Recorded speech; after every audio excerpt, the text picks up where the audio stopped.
Hi, my name is Rick Murphy. I'm the National Vice President for History for the Afro-American Historical and Genealogical Society. We're the largest society worldwide that promotes African-American history and genealogy. I'm very passionate about the organization. Part of my passion on the organization is I descend from enslaved ancestors and free ancestors, both from the north and in the south of the United States of America. My history is entwined with American history, and American history is entwined with my family history. As an author, I write an awful lot about African American history and the contributions that we've made to these United States. The African American Historical Genealogical Society, we like to call ourselves AAHGS for short. We're a national organization. We have chapters all over the country. Our members are very passionate about the work that they do, about the scholarly research that they conduct. We have made tremendous strides in working with local communities, school departments, school systems. We're looking at school curriculum to make sure that it advances and promotes African American history. We work with local governments in terms of African American artifacts and cemeteries, historically black colleges. So our emphasis across the country is one that we're very much entrenched with the local communities and how to improve the conditions of those that live in those communities, but also the legacy that we inherited, but the legacy we're going to leave behind. On August 25th, 2019 is going to be the 400th commemoration of the first documented Africans in English North America. They were not the first Africans who came here, but these particular Africans who came from Kambasa, Angola. There is substantial documentation on who these men, women, and children were when they came here. They left Angola as enslaved. They were intended to be enslaved when they went to Veracruz, New Spain, which is present-day Mexico. But by the fate of history, the ship that they were on, the San Juan Baptista, was pirated by two English ships flying under foreign marques. And when they landed in Virginia, they became free men, women, and children. Their history and legacy is an important one. They are the ancestors to almost all present-day African Americans.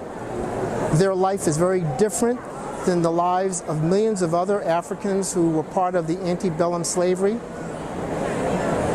When they left Angola, they were Catholics.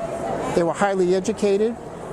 They had strong personal skills, professional skills. And when they brought those skills to the colony of Virginia, they were able to progress like no other group of individuals who came here, English and African. These particular Africans were so unique. They became magistrates. They became owners of large herds of cattle. They became owners of large acreage.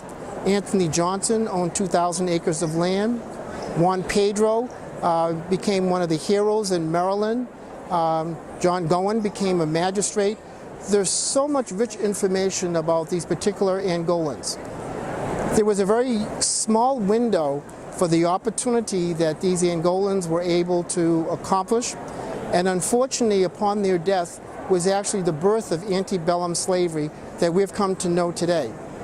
But there are so many Americans, African Americans and European Americans, who descend from these very original Angolans.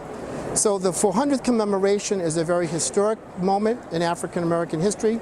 It's also a very historic moment in American history, and it's one that's going to be celebrated not only across the United States, but it's also being celebrated worldwide. As I mentioned before, the Afro-American Historical Genealogical Society is one that really promotes Afrocentric history and genealogy. Under the leadership of our president, Gene Stevenson, we launched a 400th Commemoration Commission to honor the first documented Africans. We're working with communities across the country, whether it's in the areas of education, community development, faith-based. We're writing publications. We're helping family members connect to their ancestors. European Americans and African Americans.